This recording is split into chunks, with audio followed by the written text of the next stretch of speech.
अस्सलामुअलैकुम दोस्तों, मां या तव्हांजो दोस्त एडवोकेट हातिम अली सोलंकी। अॼु असांजो टॉपिक आहे माइक्रो फाइनेंस बैंकूं, micro finance institutions, micro finance तंज़ीमूं। सभ खां पहिरियां अचो त माइक्रो फाइनेंस जी तारीख़ ते नज़र विझूं। माइक्रो फाइनेंस जो तस्वर एतिरो पुराणो न आहे। माइक्रो फाइनेंस जे तस्वर खे तक़रीबन 50 साल खनि मस थिया आहिनि। 1970 जी दहाई में बांग्लादेश में doctor Mohammad Yunus microfinance बैंकुनि जो तस्वर मुतारिफ करायो ऐं बांग्लादेश में ग्रामीण बैंक जो बुनियाद विधो। 1980 जी दहाई में इहो तस्वर दुनिया जे ॿियनि मुख़्तलिफ़ मुल्कनि में बि फैलिजण लॻो ऐं मुख़्तलिफ़ मुल्कनि में माइक्रो फाइनेंस इंस्टीट्यूशंस क़ाइमु थियण लॻा। 1990 जी दहाई में माइक्रो फाइनेंस जो तस्वर बैनुल अक़वामी तौर फैलिजण लॻो ऐं मुख़्तलिफ़ बैनुल अक़वामी तंज़ीमुनि बि इन खे तस्लीम कयो। 1990 जे ॾहाके में ई पाकिस्तान में उन वक़्तु माइक्रो फाइनेंस मुतारिफ कराई वई जॾहिं मुख़्तलिफ़ गैर सरकारी तंज़ीमूं माइक्रो फाइनेंस प्रोग्राम हलाइण लॻियूं। जॾहिं गवर्नमेंट इहो ॾिठो त माइक्रो फाइनेंस इदारा तमामु तेज़ी सां तरक़ी करे रहिया आहिनि, तॾहिं सन 2000 में state bank micro finance institutions लाइ ज़ाब्ता मुतारिफ कराया।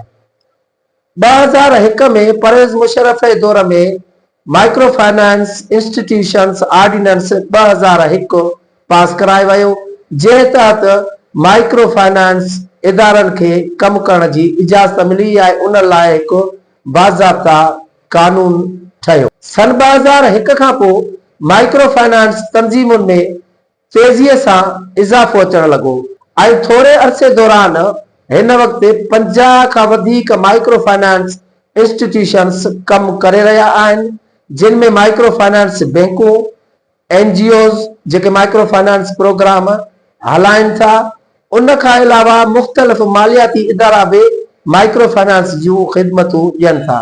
पाकिस्तान में लॻभॻि 82 लख माण्हू माइक्रो फाइनेंस जा मक़रूज़ा आहिनि। हिकु रिपोर्ट मुताबिक़ हिन साल माइक्रो फाइनेंस बैंकुनि 121 अरब रुपए जो कर्ज़ ॾिनो। कर्ज़ ते व्याज जी शरह आम तौर ते 30 खां 35% आहे। मतिलबु हिन साल शहर ने 42 अरब रुपया व्याज जी मद में माइक्रो फाइनेंस इदारनि खे भरे ॾिना। हिकु रिपोर्ट मुताबिक़ पाकिस्तान में अख़वत फाउंडेशन जेका सभ खां वॾो माइक्रो फाइनेंस प्रोग्राम हलाए रही आहे, उन 2024 में 30 लख माण्हुनि खे कर्ज़ ॾिनो, जेको 53 अरब रुपए जो कर्ज़ हो। माइक्रो फाइनेंस बैंकुनि जे कर्ज़ जो तरीक़ेकार कीअं आहे? माइक्रो फाइनेंस बैंकुनि में कर्ज़ जो तरीक़ेकार उहो आहे त जेकॾहिं तव्हां कर्ज़ खणो था त उन कर्ज़ ते तव्हांखे साल जो इंटरेस्ट अदा करणो पवंदो। पोइ चाहे उहो कर्ज़ तव्हां महीने खां पोइ छो न वापसि कयो, पर व्याज तव्हां इंटरेस्ट उहो साॻियो ई साल जो ॾींदव।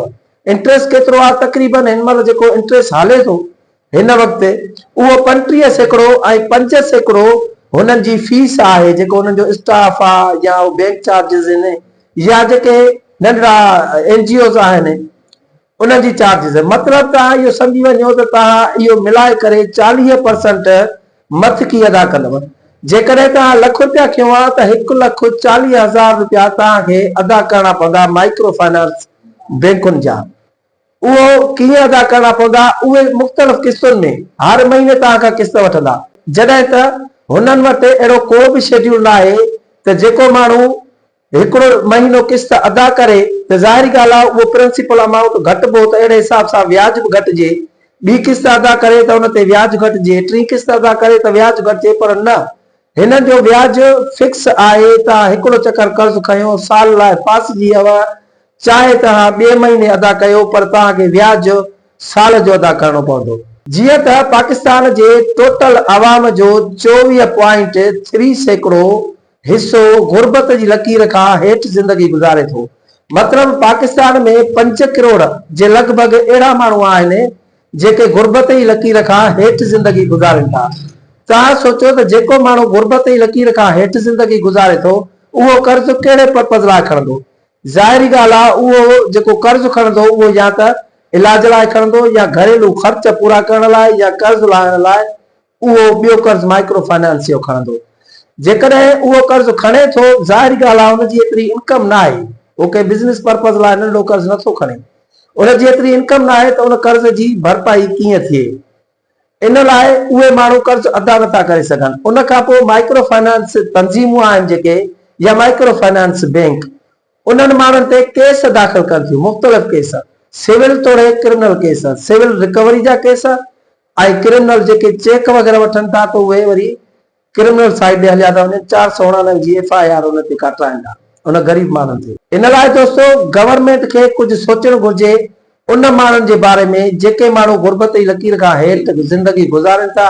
उन खां अलावा मीडिया ते अक्सर अव्हांखे इहे ख़बरूं ॿुधण लाइ मिलियूं हूंदियूं, माण्हू एहतिजाज था कनि त माइक्रो फाइनेंस एजेंट जेके आहिनि या माइक्रो फाइनेंस रिकवरी जा मुलाज़िम या सेल्समैन जेके आहिनि उहे रिकवरी वक़्तु तमामु घणी बदतमीज़ी कनि था ऐं माण्हुनि खे तमामु घणो तंग था कनि। एतिरी हद ताईं जो माण्हुनि सां विढ़नि बि था। अहिड़ा विढ़ण जा वाक़िया बि आया, मुख़्तलिफ़ ख़बरूं मीडिया ते गर्दिश बि कंदी रहियूं। गवर्नमेंट खे इहो सोचणु घुरिजे त जेके ग़रीब माण्हू आहिनि जेके पंहिंजूं डेली जूं ज़रूरतूं पूरियूं नथा करे सघनि उहे कर्ज़ खणनि था त उहे अदायगी किॾां कंदा ऐं जेकॾहिं उहे कर्ज़ जी अदायगी न कनि त उन्हनि जो हिकु मुतबादिल हुजे, गवर्नमेंट उन्हनि पारां माइक्रो फाइनेंस बैंकुनि जो कर्ज़ अदा करे।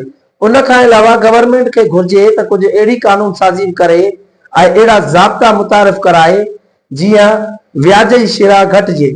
मिसाल, जेकॾहिं माइक्रो फाइनेंस बैंकुनि जो कर्ज़ को माण्हू महीने में वापसि थो करे त उन ते सिर्फ़ु महीने जो इंट्रेस्ट लॻणु घुरिजे, न कि साल जो इंट्रेस्ट। अहिड़े हिसाब सां जेकॾहिं को माण्हू साल में ॿिए किस्तुनि में अदा करे थो त हुननि जो शेड्यूल अहिड़ो हुजे जीअं हिकु किस्त खां पोइ व्याज जी शिरा वरी घटिजे, ॿी किस्त खां पोइ वरी व्याज जी शिरा उन खां घटिजे।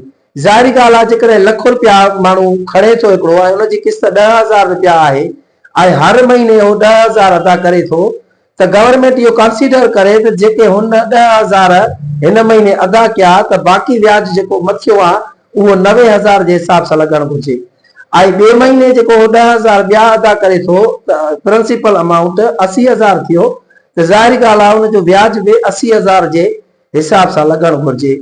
गवर्नमेंट खे अवाम लाइ सोचणु घुरिजे ऐं जेके 82 लख माण्हू माइक्रो फाइनेंस जा मक़रूज़ आहिनि उन्हनि लाइ नवां कानून ज़ाब्ता मुतारिफ़ कराइण घुरिजनि जीअं उन्हनि खे रिलीफ मिली सघे।